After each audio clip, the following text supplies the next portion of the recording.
नाज़रीन, अहम खबर है। वफाकी आईनी अदालत ने सुपर टैक्स से मुताल्लिक़ केस का फैसला सुना दिया है। फैसले में कहा गया है कि केस के काबिल समाअत होने पर एतराज़ात मुस्तरद किए जाते हैं और पार्लियामेंट इनकम टैक्स लगाने का इख्तियार भी रखती है। और इस हवाले से जो केस है वो वफाकी आईनी अदालत था और आज इसका फैसला सुना दिया गया है और इसके काबिल समाअत होने पर जो एतराज़ात लगाए गए थे उन एतराज़ात को मुस्तरद कर दिया गया है। सबीन शहबाज से बात करते हैं। सबीन, बताइएगा क्या एतराज़ात थे, किस बिना पर मुस्तरद किए गए? देखिए, सुपर टैक्स से मुतालिक जो दरख्वास्त है कि उसका फैसला जो इजलास से सुना दिया गया है और इस फैसले में केस के काबिल समाअत होने पर जो एतराज़ात हैं उनको भी मुस्तरद किया गया और फैसले में ये लिखा गया है कि 2015 में जो शामिल की गई सेक्शन 4 भी से बरकरार रखी जाएगी, जबकि हाई कोर्ट के सेक्शन 3 के मुतालिक जो जुजवी तौर पर कलदम जो है वो करार दिए जाते हैं। हाई कोर्ट के सेक्शन 4 के मुतालिक जुजवी जो कलदम है वो भी करार दिए गए हैं।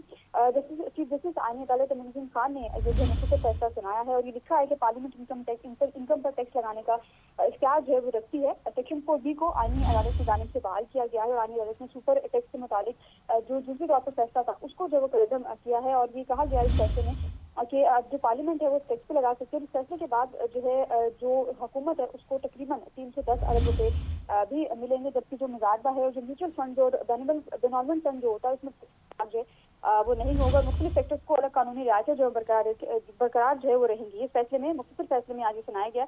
ये सन 2015 में जो KPK में दहशतगर्दी से मुतासरा अफराद को बहाल के सुपर टैक्स जो है ये नाफिज किया गया था, जबकि 300 मिलियन रुपए से ज्यादा सालाना मुनाफा है वो कमाने वालों पर 5% इजाफी सुपर टैक्स लगाया गया था। और तमाम हाई कोर्ट ने सुपर टैक्स के नफाज का ये जो फैसला है इसको दुरुस्त करार दिया था। इस दुरुस्त फैसले को आईनी अदालत ने आज जो कलदम करार दिया। सन 2022 में जो है वो 150 मिलियन रुपए सालाना मुनाफा कमाने वालों से ऊपर पर जो सुपर टैक्स नाफिज किया गया था और सन 2022 में जो सुपर टैक्स से ज्यादा 100% तक जो वाइड किया गया था। आज सुबह ये फैसला जो है ये जो महफूज किया गया था और ये उसी वक्त बेंच के सरबराह जस्टिस अमीनुद्दीन खान की जानिब से कहा गया था। ये मुमकिन हुआ तो ये फैसला जो है वो आज ही सुना दिया जाएगा, नहीं तो ये फैसला जो है वो फिर शॉर्टली जो है वो सुनाया जाएगा।